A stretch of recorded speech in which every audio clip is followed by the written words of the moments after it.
kedua, ayat ketiga. Alladzina yu'minuna bil ghaib wa yuqimunas shalah. Jaga salatnya. Bagi yang muslim ya, jaga salatnya. Jangan pernah tinggalkan salat jika sudah tiba waktunya. Nanti bedanya cuma di masalah berjamaah atau tidak. Satu. Yang kedua, tepat waktu atau menyesuaikan dengan kondisi Anda bekerja. Tapi prinsipnya jangan tinggalkan sholat. Itu satu. Sholat itu dari kata silah, hubungan yang sangat kuat. Ada namanya silaturahim, hubungan yang kuat sehingga saling memperhatikan dan menyayangi. Jadi silaturahim itu bukan saat Anda datang, Anda sapa, Anda kenal, pulang. Bukan itu. Saat Anda pulang, tidak melihatnya, Anda masih ingat, Anda doakan dia, itu silaturahim. Hubungan yang mengatur kita dengan Allah supaya terhubung terus dan ingat Allah di setiap keadaan, itu disebut dengan sholat. Semakin tinggi sholatnya, semakin diperhatikan kita oleh Allah untuk dimudahkan pekerjaan. Jelas? Oke. Satu. Belum selesai? Maaf, kita sampai jam berapa ya? Oke. Sampai asar ya. Baik, masih ada waktu ya, setengah jam. Yuk pelan-pelan sini. Ini saya mau detilkan. Saya mau kasih rahasia sebentar ya. Anda kalau bisa praktekkan ini, maka sudah ada jaminan dari sejak zaman Nabi, ini akan diraih bahkan di luar batas yang bahkan telah kita tetapkan. Salat.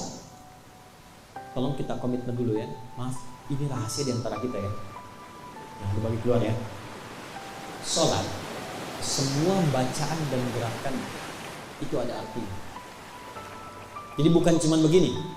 Buka dengan takbir, Allahu Akbar, tutup dengan salam, selesai. Tidak. Dari mulai berdiri begini, mengangkat tangan, sampai ke salam, itu ada maknanya. Dan makna itu yang dibawa dalam pekerjaan kita. Contoh, boleh minta satu orang sini? Silakan. Silakan berdiri. Berdiri posisi sholat. Ya. Gak apa-apa, sementara menghadap ke sana ya. Sudah? Berdiri? Udah? Oke. Kita belum takbir ya, masih berdiri. Perhatikan. Badan tidak condong ke depan, tidak ke belakang, tegak.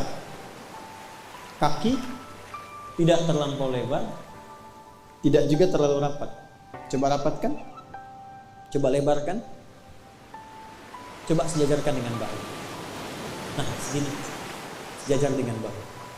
Pelan-pelan ya, tegak, tidak terlampau lebar, tidak terlampau rapat, sejajar dengan bahu. Ini baru berdiri menghadap ke kiblat, dan ini ada artinya.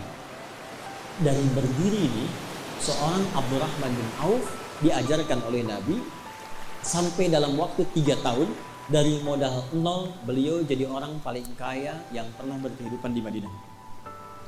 Saya cepat saja.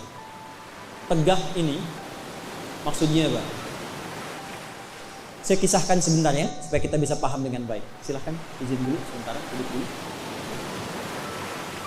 Abdurrahman bin Auf, sahabat Nabi, itu pernah kaya raya di Mekah.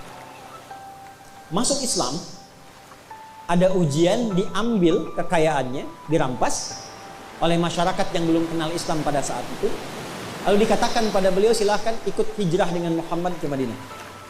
Tapi nggak boleh bawa apapun, pakaiannya aja. Untuk memberikan kesan bahwa nih kalau masuk Islam akan kehilangan potensi kekayaan dan capek dan belum tentu sampai di sana dalam keadaan hidup. Harta diambil. Yang jadi masalah keluarganya. Maka dikatakan kepada istri dan keluarganya, kalau ingin ikut suami, silahkan ikut, cuman bawa pakaian pergi ke Madinah, jarak kurang lebih 400 km. Tapi kalau Anda tinggal di sini, maka semua harta suami akan diberikan, dan silahkan pilih laki-laki paling tampan yang ada di Mekah, kami fasilitasi pernikahannya. Sebentar ya. Kalau ibu-ibu yang sekarang, atau yang perempuan, diberikan pilihan dalam posisi seperti istrinya Abdurrahman bin Auf. Ikut suami kehilangan harta dan jalan dengan pakaian, belum tentu selamat, atau tinggal di Mekah mewarisi semua kekayaan suami dan boleh pilih laki-laki tertampan yang ada di Mekah. Pilih mana? Ikut atau tinggal? Jangan dengarkan bisikan yang tidak jelas. Alladzi yuwaswisu fi suduril nas. Tinggal atau ikut?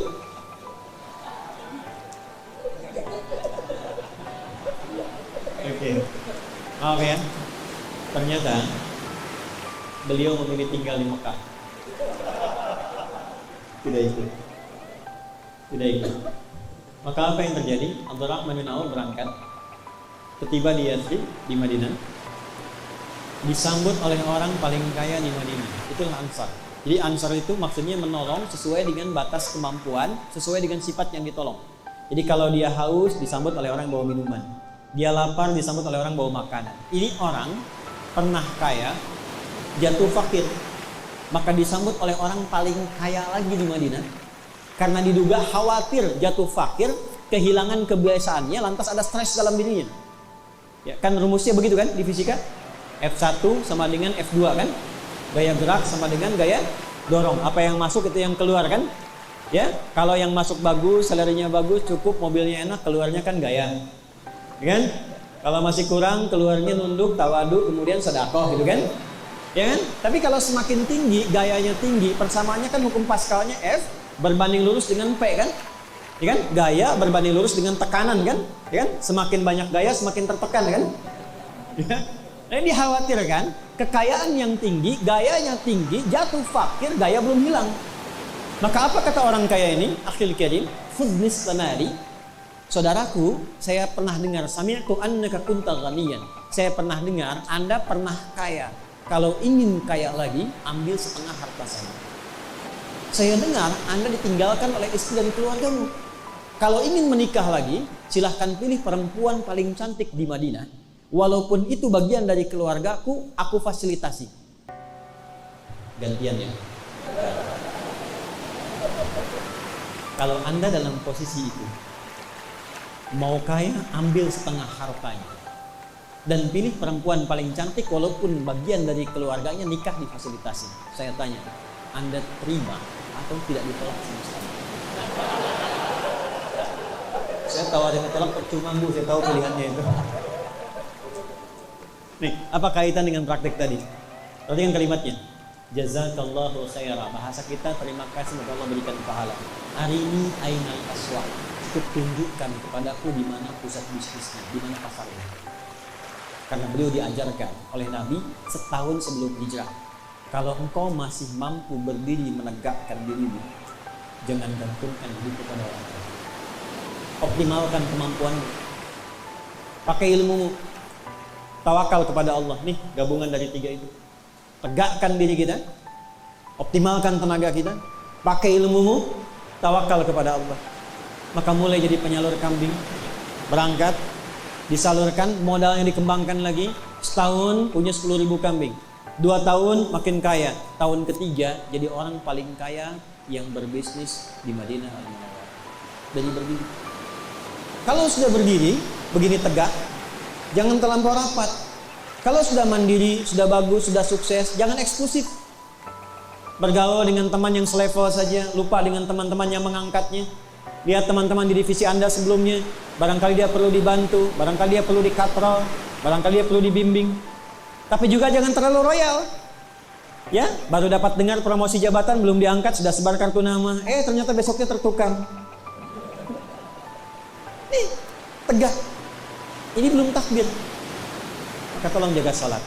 Tapi saat yang bersamaan pelajari, saya ulangi, pelajari makna dan bacaannya. Karena isyarat dari Al-Quran, ada orang yang salat tapi tidak mengerti apa yang dibaca dan dilakukan dalam salat.